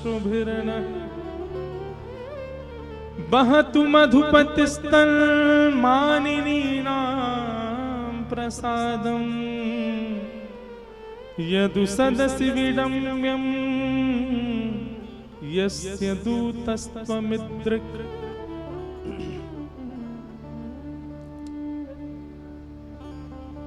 मानो उस भौरे को केंद्र में लेकर के गोपियां उद्धव से नहीं कह रही हैं, भौरे से बात कर रही हैं, और उत्तर सारे उद्धव को ही दे रही हैं। अरे भौरे, तू काला काला है, कृष्ण भी काला है, जरूर उन्हीं का सखा है तू।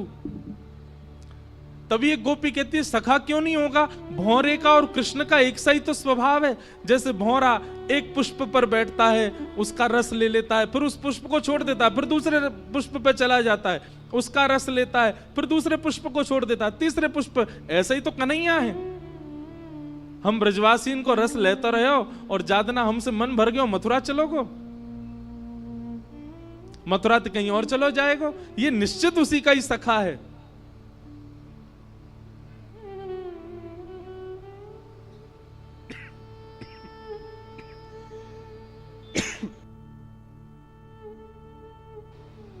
बंधुओं, अर्जुन भगवान श्री कृष्ण का विद्यार्थी है, पर हमारे ब्रजमंडल में उद्धव को ज्यादा मानते हैं। क्यों? क्योंकि उद्धव श्री किशोरी जी का विद्यार्थी है, उसको किशोरी जी ज्ञान दे रहे हैं।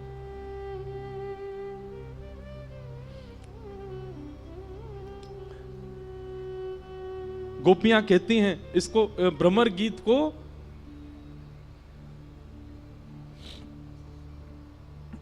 व्याज स्तुति कहते हैं। व्याज स्तुति का मतलब होता है कर तो स्तुति रहे हैं पर टोंट मार मार के स्तुति कर रहे हैं। तो गोपियां यहां पर भगवान पर टोंट मार रही हैं और उद्धव को सुना रही हैं।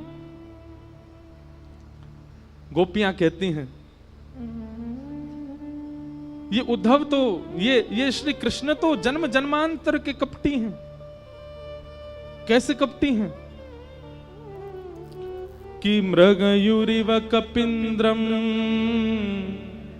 विव्यधे लुब्धधर्मा स्त्रयमकृत विरूपा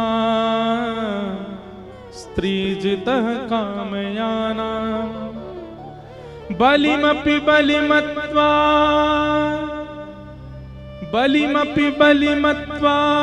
वेष्टयद्भावयङ्ग्य तदलवसमस्तस्तस्तुदस्त्यत्कथार्थः। गोपियां कह रही हैं कन्हैया ने हमारे साथ कपट नहीं किया, इनके स्वभाव में ही कपट है। सखियां बोली कैसे कपट? बोले अरे छुप करके बाण मार दिया। किसको? बलि को, बाली को छुप करके बाण मार दिया। कपट किया कि नहीं किया? बोले हाँ कपट तो किया। बोले केवल बाली के साथ नहीं, बलि जिसने तीनों लोगों को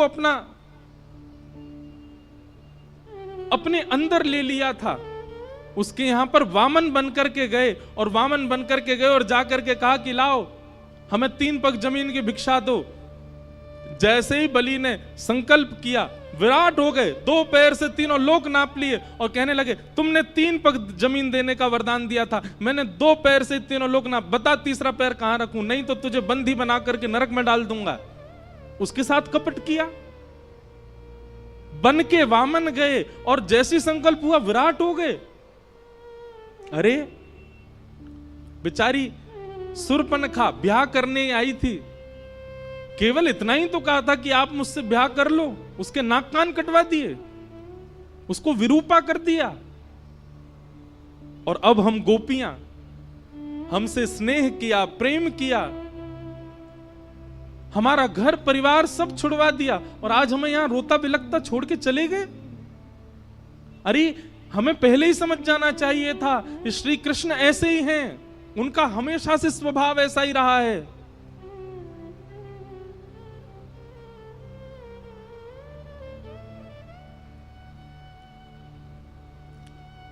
तभी एक गोपी ने उद्धव की ओर अंकित किया, ये देखो उसका सखा आया है हमको समझाने के लिए। हे उद्धव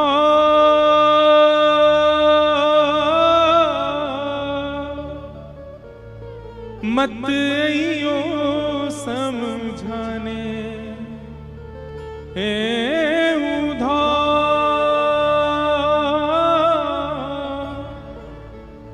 मत आइयो समझाने, जाके कांटा लगे सो जाके कांटा लगे सो ही जाने।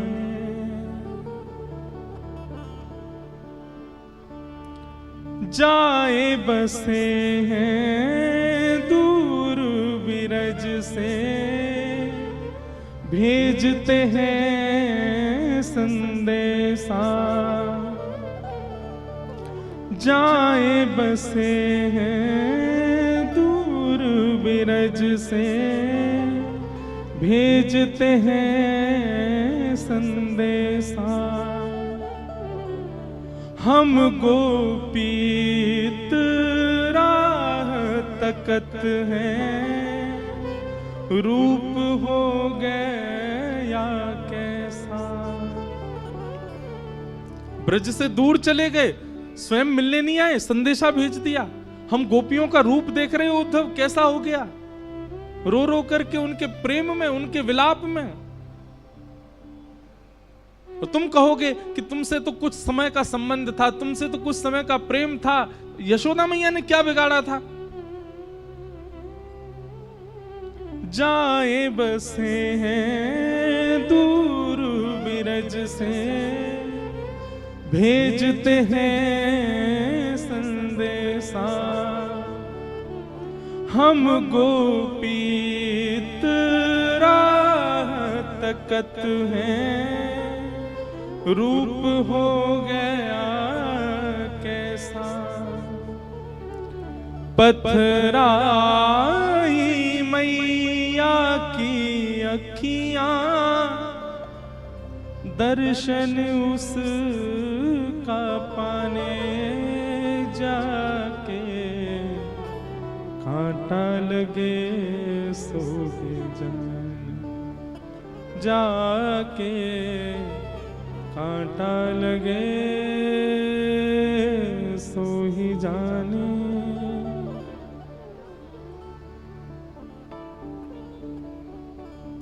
तभी किशोरी जी के समीप में रखी हुई ठाकुर जी की वंशी। बंधुओं, एक बात आपने कभी गौर करो या करना चाहिए कि ब्रज से जाकर के ठाकुर जी ने कभी वंशी नहीं बजाई, वेणु वाद्य नहीं किया। ठाकुर जी ने मथुरा जाती आयुध उठा लिए। वृंदावन में ठाकुर जी आयुधों में दर्शन नहीं देते, वृंदावन में ठाकुर जी वंशी में दर्शन देते हैं। वहां ठाकुर जी अपने प्रभाव को छुपाते हैं, अपने स्वभाव को दिखा रहे हैं। वृंदावन से दूर जाते ही ठाकुर जी अपने स्वभाव को छुपा लेते हैं, वहां अपना प्रभाव दिखा रहे हैं। शंख चक्र गदा पद्मधारी त्रिलोकी नाथ, एक भ्रगुटी टेढ़ी करते ही महाराज शिशुपाल की गर्दन सर से अलग कर दी। महाभारत का युद्ध चुटकियों में जिता दिया पांडवों को। समुद्र के बीच नई नगरी बना दी द्वारिका, 16,108 ब्याह करके। ठाकुर जी का प्रभाव प्रकट होता है वृंदावन से जाके। वृंदावन में तो ठाकुर जी स्वभाव में रहते हैं। ऐसे कोमल से ठाकुर जी, कोमल कोमल हाथ, कोमल से चरण, कोमल मुखमंडल और पतरी सी नेक्सी सी बंसी बजामे। एक गोपी उस वंशी को लेकर के उद्धव के पास गई। उद्धव,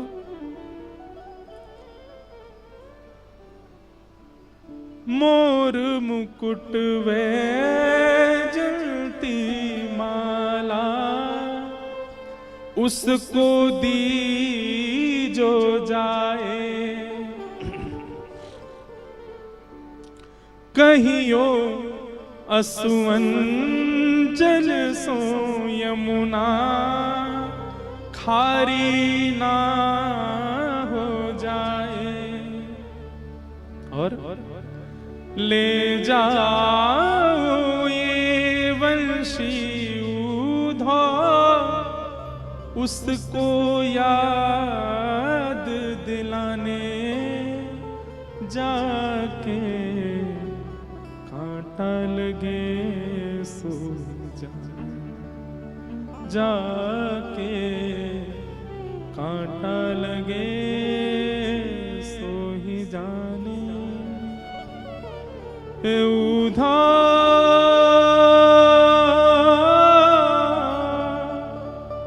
मत आइयो समझाने,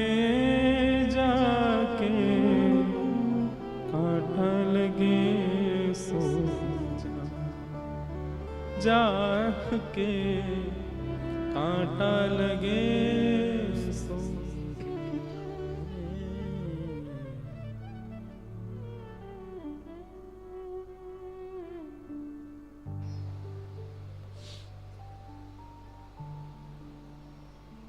उद्धव 6 महीने तक वहीं बैठे रहे। ठाकुर जी से कह के गए थे मैं शाम को आ जाऊंगा, और 6 महीने तक उन गोपियों के बीच में ही बैठे हैं, श्री जी के रूप का दर्शन कर रहे हैं, सब गोपियों की वार्ता सुन रहे हैं। बेसुध हो गए, भूल गए मैं कौन हूं। मैं बृहस्पति का शिष्य, मैं वृष्णियों का महामंत्री, मैं कृष्ण का दैत्य सखा, सब विस्मृत हो गया। उद्धव से दंडवत प्रणाम किया और किशोरी जी के चरणों से लिपट गए और बोले, हे श्यामाजू, अब मुझे कहीं नहीं जाना, सदा आपके श्री चरणों में रहना है। साधन हीन दीन में राधे, साधन हीन दीन में राधे, तुम करुणामयी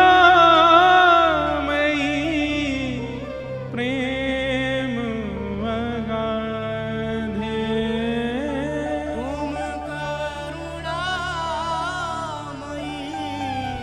प्रेम अगाधे, मोहे तो भरोसा है तेरो री किशोरी राधे, मोहे तो भरोसा है तेरो री किशोरी राधे, मोहे तो भरोसा है तेरो री किशोरी राधे, मोहे तो भरोसा है तेरो री किशोरी राधे, मोहे तो भरोसा है तेरो रे किशोरी राधे, मोहे तो भरोसा है तेरो री किशोरी। उद्धव जी कह रहे हैं, हे किशोरी जी, भुक्ति मुक्ति ना मागत केवल, भुक्ति मुक्ति ना मागत केवल, मुझे मुक्ति नहीं चाहिए किशोरी जी, मुझे संसार के भोग विलास भुक्ति कुछ नहीं चाहिए। मुक्ति भुक्ति ना मागत केवल, मुक्ति भुक्ति ना मागत के। तो क्या चाहिए? अपनो जान संभालो किशोरी राधे, अपनो जान संभालो किशोरी राधे, अपनो जान संभालो किशोरी राधे, अपनो जान संभालो किशोरी राधे, मोहे तो भरोसा है तेरो री किशोरी राधे, मोहे तो भरोसा है तेरो री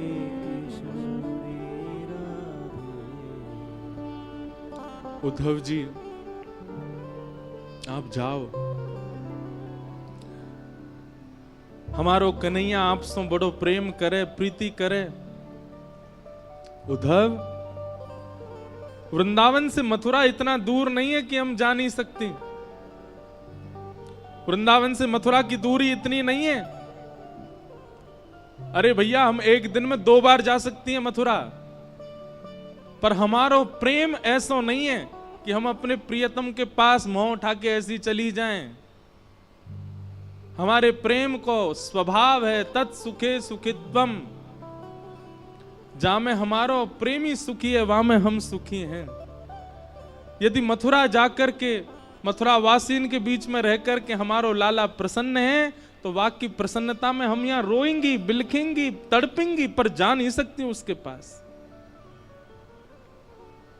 हमारो प्रेम ऐसा है ही नहीं कि 24 घंटा प्रियतम के सामने बैठ जाएं। हमारो प्रेम तो वाकई प्रसन्नता में है।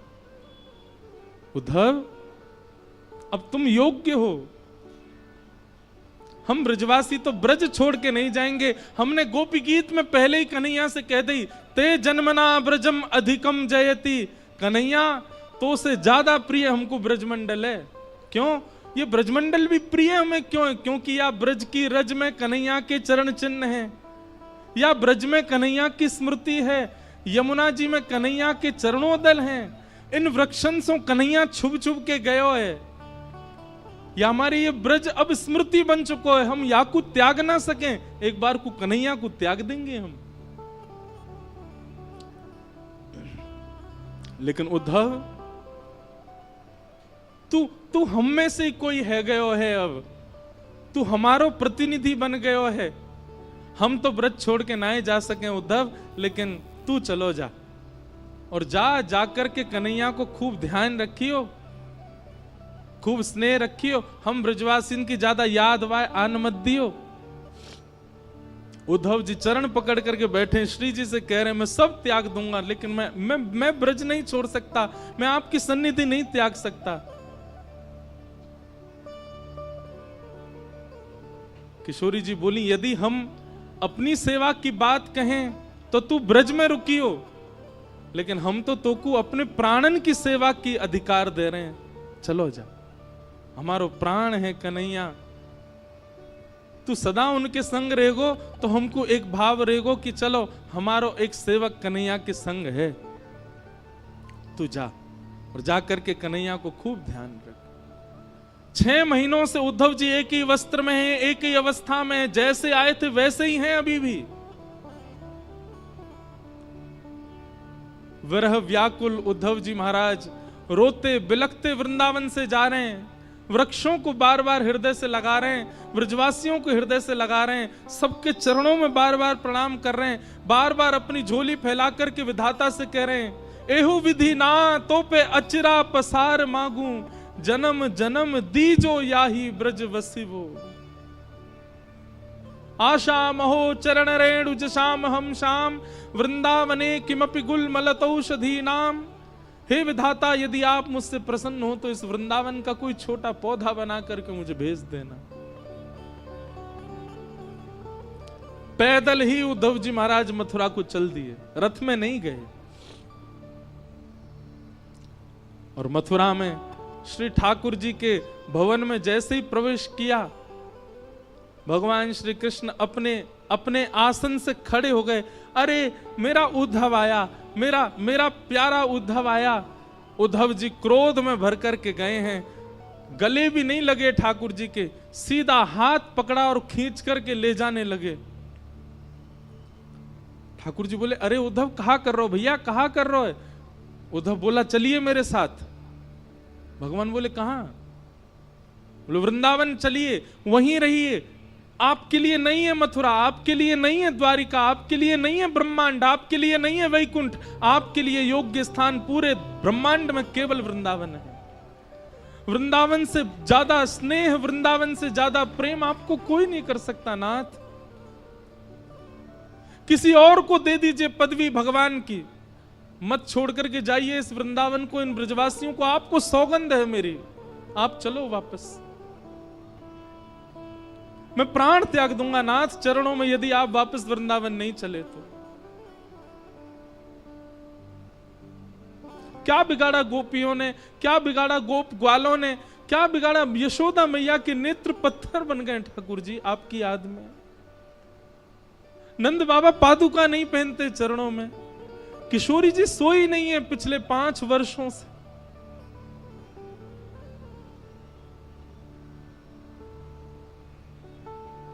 आप चलो वृंदावन वापस। नहीं है आपके योग्य ये ब्रह्मांड, नहीं है आपके योग्य कोई और पदवी नाथ। ठाकुर जी ने कस करके उद्धव को हृदय से लगाया। बोले उद्धव तू ज्ञानी था, तू विरक्त था, तू श्रेष्ठ था, पर मुझे तुझसे इतना प्रेम था कि मुझे बस एक ही कमी लगती थी कि मेरा उद्धव प्रेमी कब बनेगा। और इन 6 महीनों में मेरा उद्धव प्रेमी बन करके आ गया। ब्रजवासियों ने प्रेमी बना करके मेरे उद्धव को भेज दिया। मुझे मत कहिए कुछ भी, आप चलो मेरे साथ। देव की मैया, मैं रह लूंगा आपके बगैर, मैं रह लूंगा आपके स्थान पर। मैं नहीं आऊंगा वृंदावन लौट करके, बल्कि मेरी स्थिति भी ऐसी है कि मैं अब रह नहीं पा रहा हूं। मुझे जब से मथुरा आया हूं मुझे लग रहा है मेरे प्राण ना निकल जाएं। पर नाथ मैं त्याग कर दूंगा वृंदावन का, पर मेरे लिए आप चले जाओ वापस, मेरी प्रार्थना है। मत करिए कोई लीला, कोई आवश्यकता नहीं है ब्रह्मांड को आपकी, आपकी आवश्यकता ब्रजवासियों को है।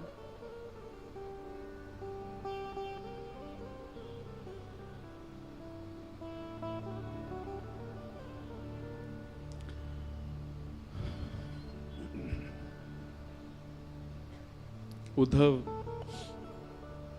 बहुत रोए। ठाकुर जी ने हृदय से लगाया और हृदय से लगाकर बोलो उद्धव एक बार नेत्र बंद कर अपने, और सुन तू तो मुझसे बहुत कह रहा था कि शाम तक आ जाएगा, ऐसा ज्ञान देकर के आएगा ब्रजवासियों को, बृहस्पति का ज्ञान सुना के आएगा, पर ब्रह्म परमात्मा कौन होते हैं ये सब बता करके आएगा। तू तो एक ही दिन में आने वाला, 6 महीना कहां निकल गए तेरे। उद्धव बोला ये सब बातें करने का समय नहीं है, आप मुझे अब ये बताइए चल रहे हैं कि नहीं, नहीं तो मैं यही प्राण त्याग दूंगा अपने। भगवान बोले उद्धव नेत्र बंद कर अपने। उद्धव ने नेत्र बंद किए और कहा अब खोल करके देख।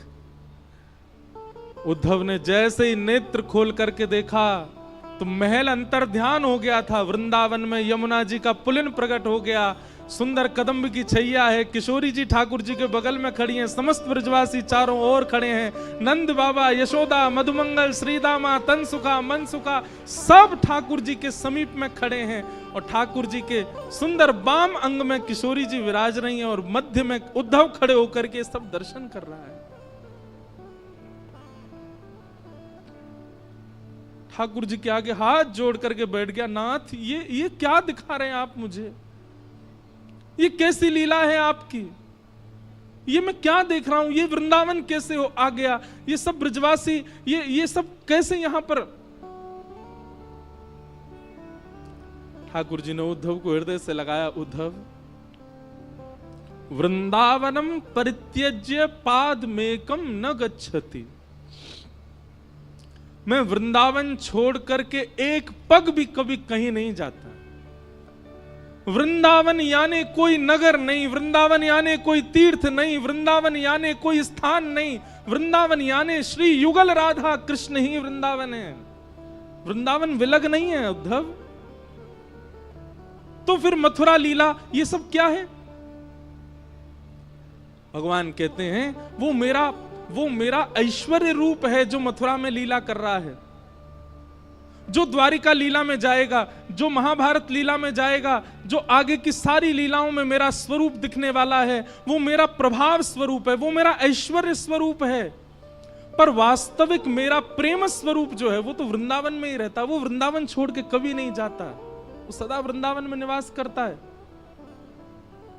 हर व्यक्ति के दो पहलू होते हैं, एक उसका प्रभाव होता है, एक उसका स्वभाव होता है। ठाकुर जी ने दोनों को विलग कर दिया। स्वभाव वाले श्री कृष्ण तो पूरे विश्व में भ्रमण कर रहे हैं, गीता का ज्ञान दे रहे हैं, सुदर्शन चक्र घुमा रहे हैं, पर स्वभाव वाले कृष्ण, प्रेमी श्री कृष्ण, त्रिभंग लली श्री कृष्ण, मधुरवंशी बजाने वाले श्री कृष्ण, ब्रजवासियों के घर से मक्खन चुरावे वाले, गैयान को चरावे वाले, वो श्री कृष्ण तो वृंदावन छोड़ के कभी नहीं जाते। उद्धव, मैं सदा ब्रज में रहता हूं, पर प्रत्यक्ष दर्शन मेरा असंभव है। क्यों? क्योंकि वृंदावन का प्रत्येक कण मेरा ही स्वरूप है, वृंदावन के प्रत्येक वृक्ष मेरे स्वरूप हैं। मैं वृंदावन ही हूं, वृंदावन से अलग नहीं हूं मैं। उद्धव बोले, तो फिर मुझे पागल क्यों बनाया आपने?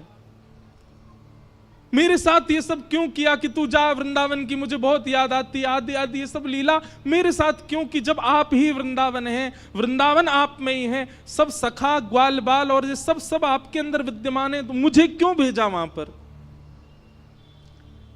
भगवान बोले, मैंने तुझे पहले भी कहा थी, तू ज्ञानी था, तू विरक्त था, तू श्रेष्ठ था, पर प्रेमी नहीं था, इसलिए तेरे अंदर प्रेम जागृत करवाने के लिए तुझे वृंदावन भेजा था। और ब्रजवासियों के विरह प्रेम से तेरे चित्त में अब प्रेम की ज्वाला प्रकट करवाई है, तुझे प्रेमी बनाना था। क्यों? क्योंकि तू मेरा बहुत प्रिय है, तू प्रेमी बनेगा इसलिए मुझे प्रिय लगेगा, इसलिए मैंने तुझे वृंदावन भेजा। बाकी किशोरी जी और ये सब ब्रजवासी मुझसे कभी दूर नहीं रहते, सदा मेरे संग रहते हैं, सदा हम साथ रहते हैं।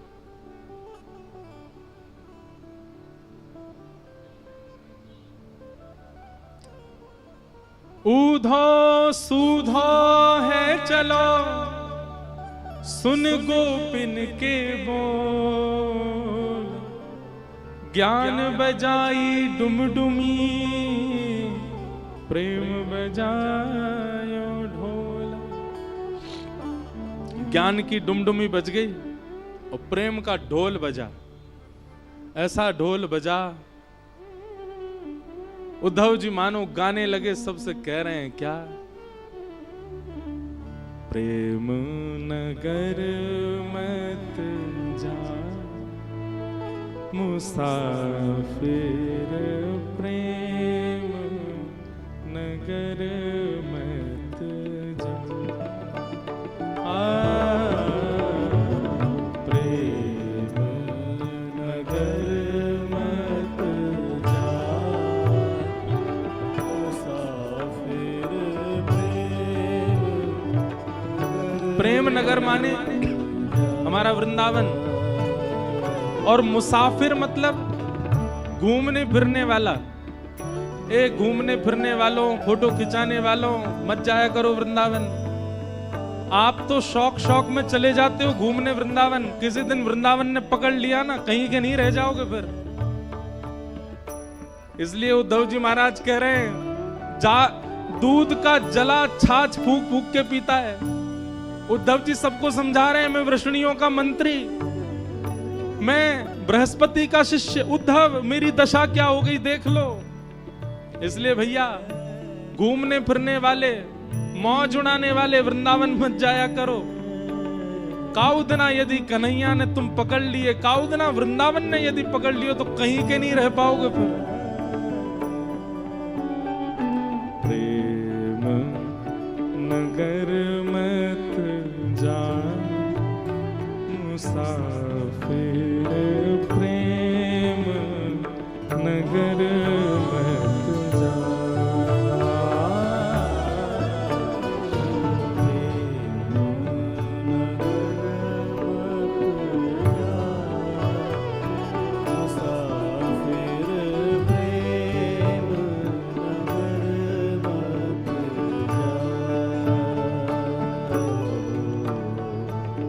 प्रेम नगर की सकरी हैं गलियां, प्रेम नगर की सकरी।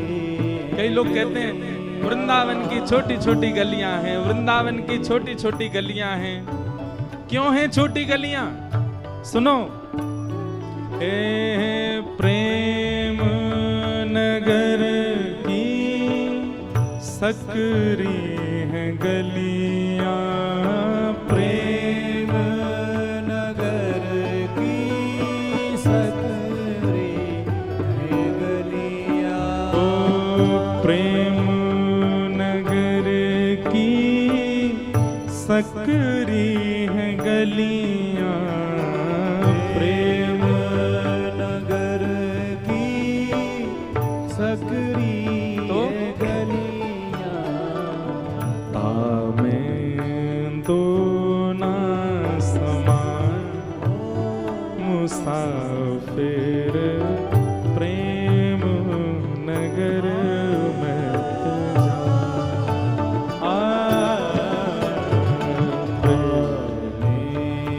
दो ना समान मुसाफिर प्रेम नगर मत जा। वृंदावन ने यदि आपको पकड़ लिया तो फिर आपके चित्त रूपी गली में और जितने बैठे होंगे सबन को निकाल देगो बाहर। क्यों? हमारो कन्हैया आवेगो भीतर। प्रेम नगर की सकरी हैं गलियां, तामे दो ना समा। अगर संसार बैठा है तो श्री कृष्ण नहीं आएंगे, और कहीं श्री कृष्ण ने मन बना लिया कि आके चित्त में जानो, सबरो संसार निकल जाएगा बाहर। इसलिए भैया मुसाफिरों, प्रेम नगर मत जाओ। मुसाफिर प्रेम नगर मत जा। मुसाफिर प्रेम नगर मत जा। ओ प्रेम नगर की गहरी है नदियाँ, प्रेम नगर की गहरी नदियाँ। प्रेम नगर की गहरी है नदियाँ, प्रेम नगर की गहरी नदियाँ। ओ प्रेम नगर की गहरी है नदियाँ, प्रेम नगर की गहरी। क्या हुआ तो? लाखों लोग डूबा मुसाफिर प्रेम नगर मत जा।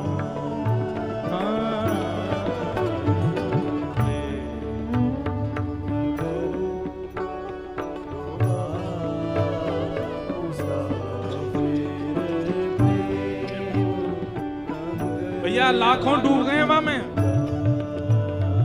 प्रेम नगर वृंदावन की नदी, प्रकट नदी तो यमुना जी हैं, पर प्रेम नगर में एक प्रेम नदी बहती है, वो किसी को दिखती नहीं, उसमें बहुत लोग डूब गए।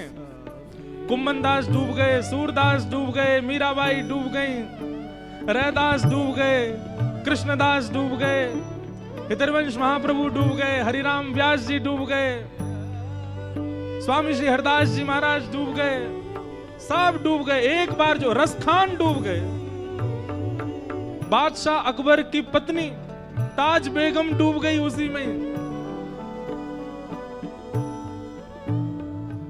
हम सबरे डूबे ना है, अभी पाम डार के बैठे हैं, बस पामन ने ठंडो कर रहे हैं। ज्यादा ना डूब जाओगे फिर पाओगे नहीं, फिर चंडीगढ़ में नहीं पाओगे, फिर वृंदावन में ही पाओगे।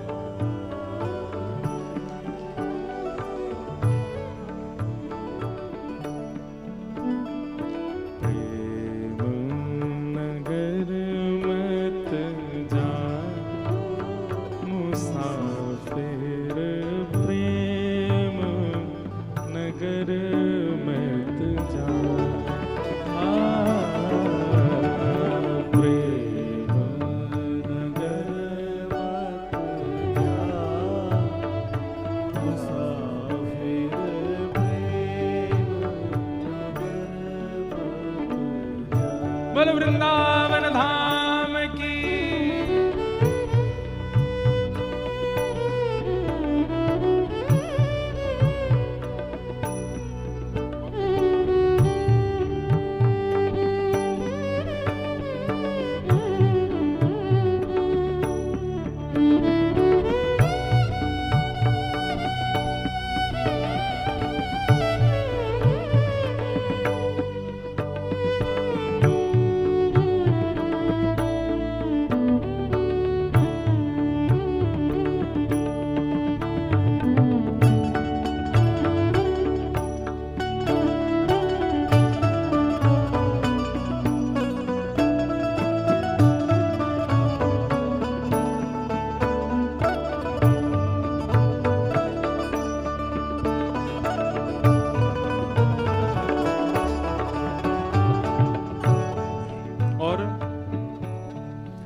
प्रेम नगर का पंथ कठिन है, नगर का पंथ कठिन है, प्रेम नगर का पंथ कठिन है,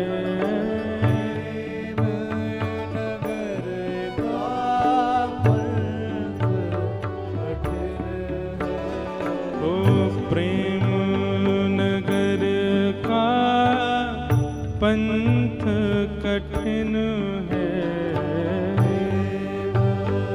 नगर का पंथ कठिन है, आपे ना चल पा मुसाफिर प्रेम नगर मत जा, आपे ना चल पा मुसाफिर प्रेम नगर। और सबसे प्यारी बात, हे प्रेम नगर की सुंदर है परियां, प्रेम नगर की सुंदर है परियां। वृंदावन की परियां कौन है? वृंदावन के यश को सुनावे वाले सबरे संत जन ही वृंदावन की परी हैं। हमारे श्री प्रबोधानंद जी महाराज जिन्होंने वृंदावन महिमामृत प्रकट किया, वृंदावन की परी, कहने का अभिप्राय क्या है? प्रेम नगर की सुंदर हैं परियां, लाखों लोग लुभा उन परियों को देख के उनके ही हो गए। हमारी वृंदावन की सुंदर परियों में सूरदास भी हैं, कृष्णदास भी हैं, कुम्मनदास भी हैं, हितरवंश महाप्रभु भी हैं। अच्छा, ये तो हैं प्राचीन परियां। हमारे परम पूजनीय श्री मलुक पीठ वाले पूज्य महाराज जी वृंदावन की वर्तमान परी हैं। उनको देख के देखो कितने सारे लोग उनके अनुयायी हो गए। हमारे वृंदावन यश को जिन्होंने खूब गाया और इस कथा के लिए भी जिन्होंने खूब आशीष प्रदान किया, हमारी वृंदावन की वर्तमान परी तो नहीं, परी एक शब्द है क्योंकि लुभाया है, लेकिन ऐसे रसिक शिरोमणि श्री राधा वल्लभ लाल जी के परम प्रिय श्री प्रेमानंद जी महाराज वृंदावन के वर्तमान परी हैं। हमारे पूज्य गुरुदेव भगवान पूज्य पिताजी महाराज परसों आए, अभी बागेश्वर वाले महाराज जी आके गए, जेऊ वृंदावन ही घूमते रहे, ये वृंदावन की परी हैं। और ये सब तो बड़ी बड़ी परी हैं, एक छोटी सी परी मैं भी हूं वृंदावन की। तो भैया, प्रेम नगर की सुंदर है परियां, प्रेम नगर की सुंदर है परियां। ओ प्रेम नगर की सुंदर है परियां, प्रेम नगर क्या किया इन्होंने? लाखों लोग लुभाए मुसाफिर प्रेम नगर मत जा।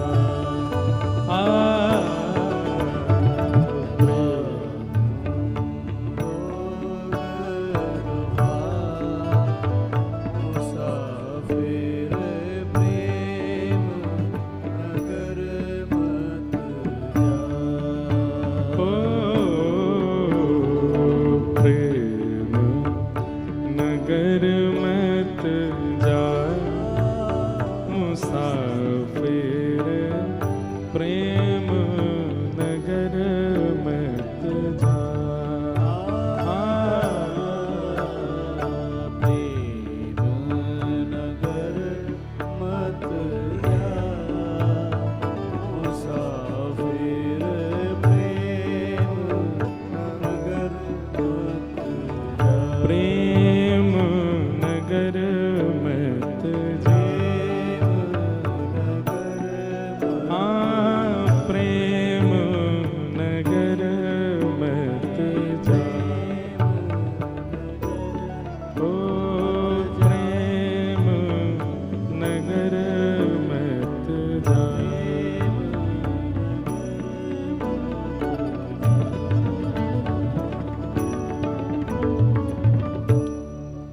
क्योंकि प्रेम नगर गए तो फिर उद्धव जी कहते हैं मेरी जैसी गति हो जाएगी, स्थिति हो जाएगी।